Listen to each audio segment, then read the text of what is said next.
Bonjour à tous et bienvenue dans l'avant-dernier bilan de cette saison 2023. On est parti de la dernière place, de Haas, des bas-fonds, des équipes qui ne gagnent rien et nous voilà aujourd'hui au vice-champion Mercedes.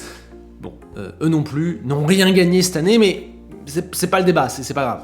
Et oui, pour les victoires, va falloir attendre la prochaine vidéo, je suis désolé, c'est pas moi qui ai fait les règles de cette saison. En tout cas aujourd'hui, on parle des flèches d'argent, qui reste quand même un sujet assez épineux, assez intéressant. Peut-être que nos avis vont diverger, on va voir ça tout de suite.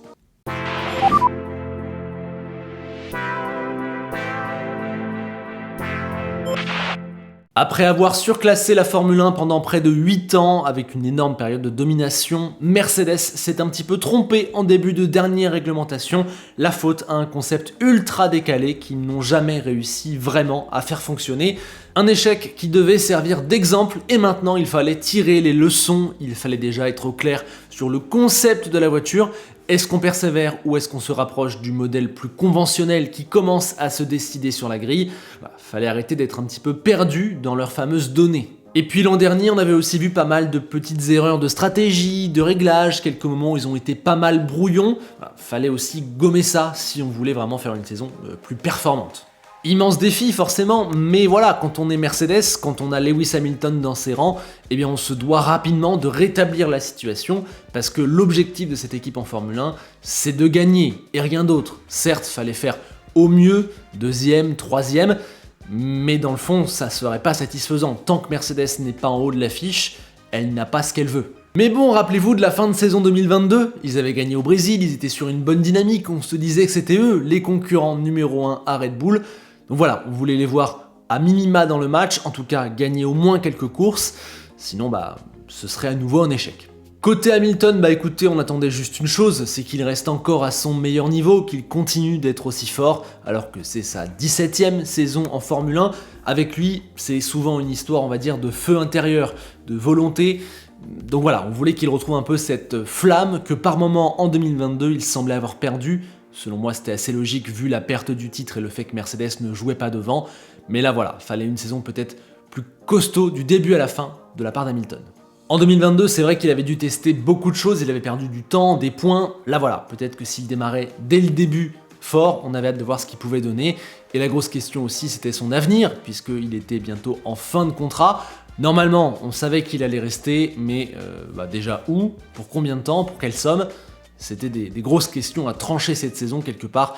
Il jouait un petit peu la suite, la fin de son aventure en F1. George Russell lui entrait dans la saison de la confirmation après une très bonne arrivée dans l'écurie et cette première victoire qui lui donnait un momentum assez fou. Il avait su se montrer fort vis-à-vis d'Hamilton, donc on en attendait pas moins une nouvelle fois cette saison. Si c'est bien lui l'avenir de la F1 et l'avenir de Mercedes, il y a un moment où il va devoir commencer à contester le statut de leader d'Hamilton, comme beaucoup l'ont fait avant lui dans des équipes où ils sont venus détrôner le patron. Donc cette saison, on le voulait les yeux dans les yeux avec Lewis. Ça passerait par une saison plus solide au global, avec moins de trous d'air comme il le fait de temps en temps. Fallait qu'il prenne encore en niveau, qu'il continue de grandir. On allait évidemment surveiller son évolution, le duel avec Lewis, et tout ça avec un peu moins d'indulgence que l'an dernier, puisque maintenant, il avait déjà une saison dans l'équipe, et surtout, il nous avait montré de très belles choses. Donc forcément, nos attentes, elles augmentent. Dès le début de saison, malheureusement, on comprend que le compte n'y est pas vraiment pour Mercedes. Alors oui, un certain niveau moyen est maintenu, la W14 n'est pas mauvaise, mais elle n'est pas la révolution attendue.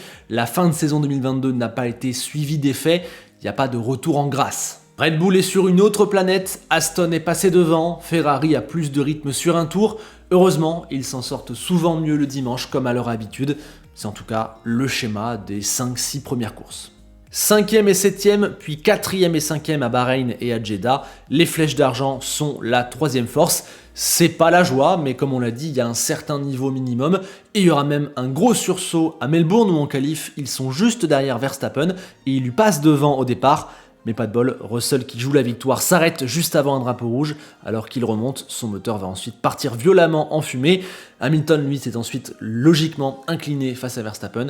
Il est tout de même 2e, premier podium de la saison, un très bon résultat qui donne de l'espoir. Mais bon, voilà, petit goût amer, c'est un schéma qui va revenir plusieurs fois dans la saison. À Bakou, Mercedes tombe à la 4e force, on comprend que les défauts de la voiture sont toujours profonds, et ça se voit parce qu'à Miami, Hamilton est ensuite éliminé à la régulière en Q2, et le lendemain en course, il n'y a à nouveau pas de podium. C'est clairement sans saveur, le pas attendu n'est pas passé, et donc on va prendre une grande décision. À Monaco, on introduit enfin une version de la voiture avec des pontons. On abandonne en quelque sorte le concept singulier qu'ils avaient tenté de mettre en place depuis le début 2022. Difficile de savoir si ça va marcher vu le caractère singulier du tracé de Monaco et les multiples rebondissements du week-end. Bon, l'arrivée, les 4e et 5e places sont tout de même satisfaisantes. Et derrière, rappelez-vous, on croit à une montée en puissance, puisqu'en Espagne, seul Max les devance, ils font 2e et 3e, même Russell pourtant parti 12e est remonté aisément, un énorme pas semble avoir été fait. Ce premier double podium de la saison donne de l'espoir, ils vont être la 2e force puis remonter. Spoiler, ce sera le seul double podium de la saison pour Mercedes. Dès le Canada, on voit que Red Bull est toujours loin et qu'Aston en fait est toujours là, puisqu'Hamilton se fait doubler par Alonso pour la 2e place, et Russell lui malheureusement a touché le mur et a dû abandonner, encore des points de lâcher. Puis en Autriche, on voit à quel point ils sont loin du compte, ils ne vont pas marquer un seul point dans le sprint et terminer au mieux 7e lors du dimanche. Voilà, clairement ils sont dans le dur quoi.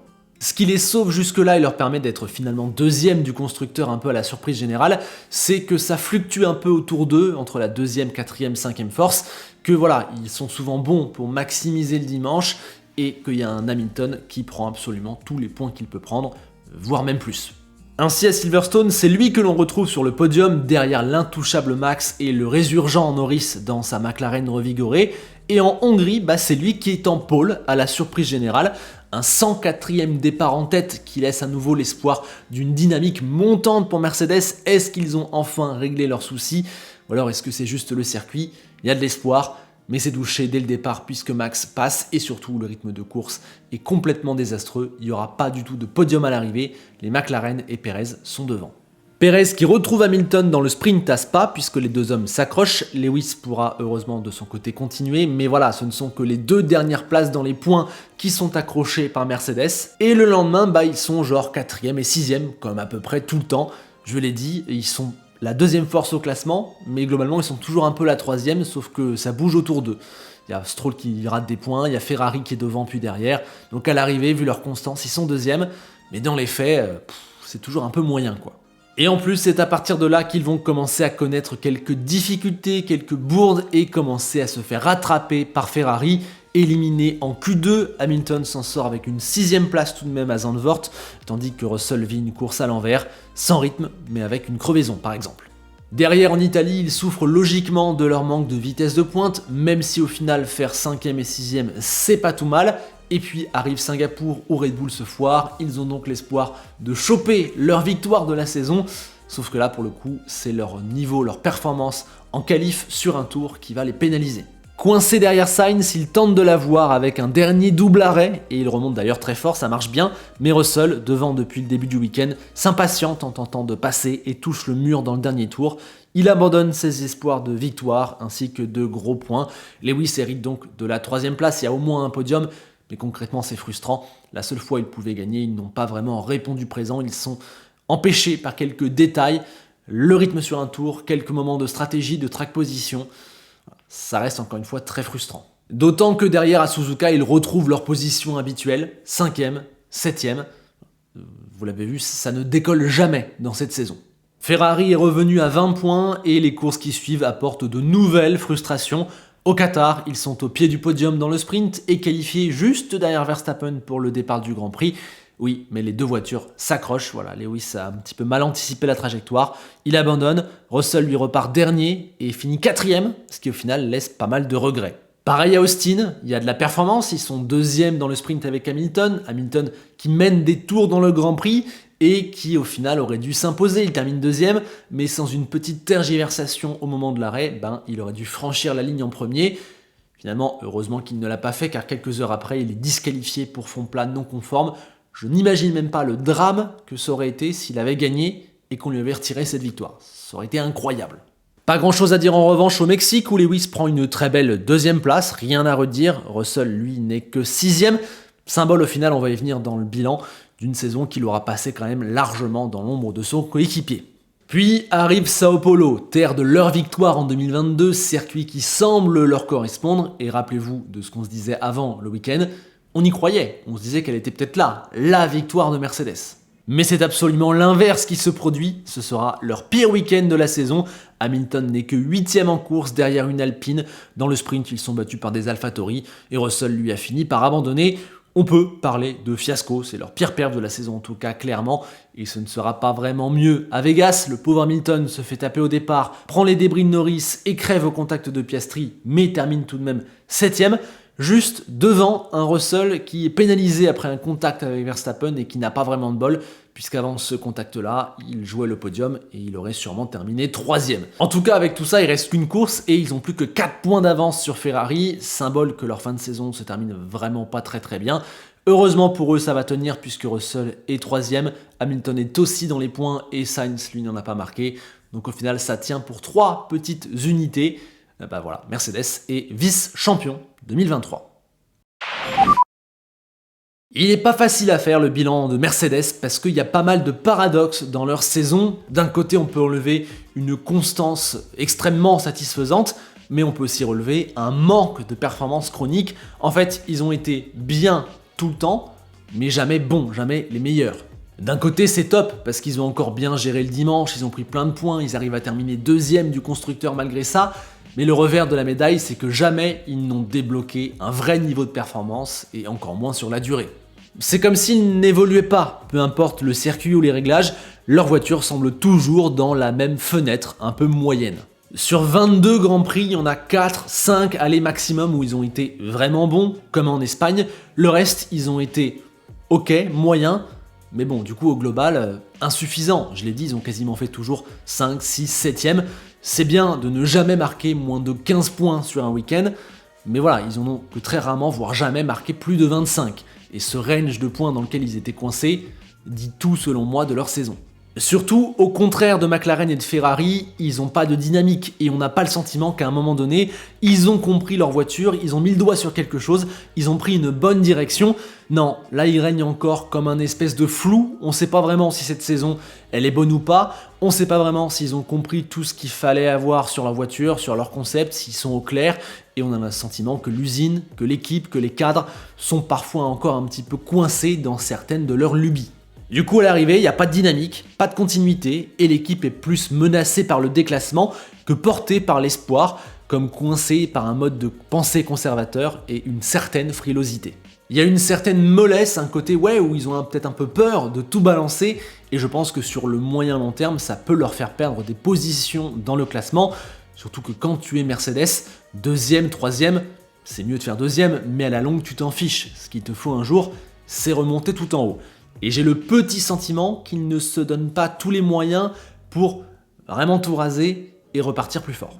Côté pilote, je n'ai quasiment rien à dire sur Hamilton tant il a juste fait le maximum, finir 3ème du championnat avec en plus une marge sur le groupe de poursuivants derrière, prendre 6 podiums, dominer autant Russell, faire si peu d'erreurs, être autant parfait les dimanches.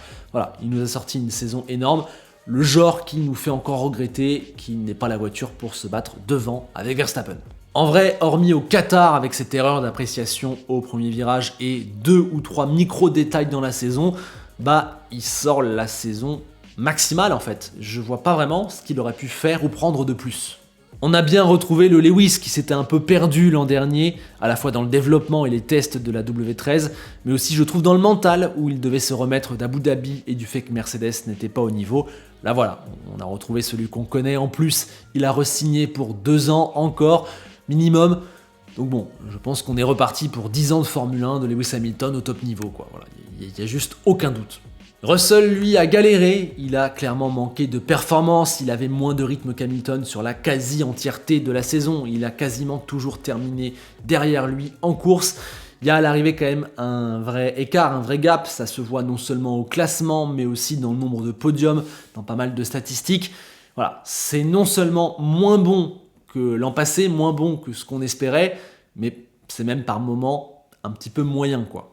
Notons aussi qu'il y a de vrais ratés, les crashs au Canada et à Singapour en tête, mais il y a aussi Vegas et 4 éliminations avant la Q3. On l'a vu faire des erreurs et planter de gros points, parfois quand il avait de la performance. Forcément, il y a de la déception, on en attendait plus, surtout d'un pilote qui nous avait montré de très belles choses dans le passé et qui nous donnait de l'espoir pour cette saison. Voilà, c'est un peu en dessous, malgré tout, il faut quand même recentrer en disant qu'il y a de très belles choses aussi dans sa saison. N'oublions pas Abu Dhabi, Melbourne avant l'abandon, on a aussi Barcelone, Losail, Monza, Miami, Jeddah. Il y a des week-ends où Russell a été très très bon, vraiment. Il remporte aussi le duel en qualification et n'oublions pas que sa comparaison directe, son adversaire direct, c'est Sir Lewis Hamilton. Alors oui, s'il veut un jour le détrôner, devenir le patron de Mercedes, le patron de la F1, et s'il voulait confirmer les très bonnes choses qu'il avait fait en 2022, il n'y avait pas d'excuse, il fallait être plus proche, le battre plus souvent, etc.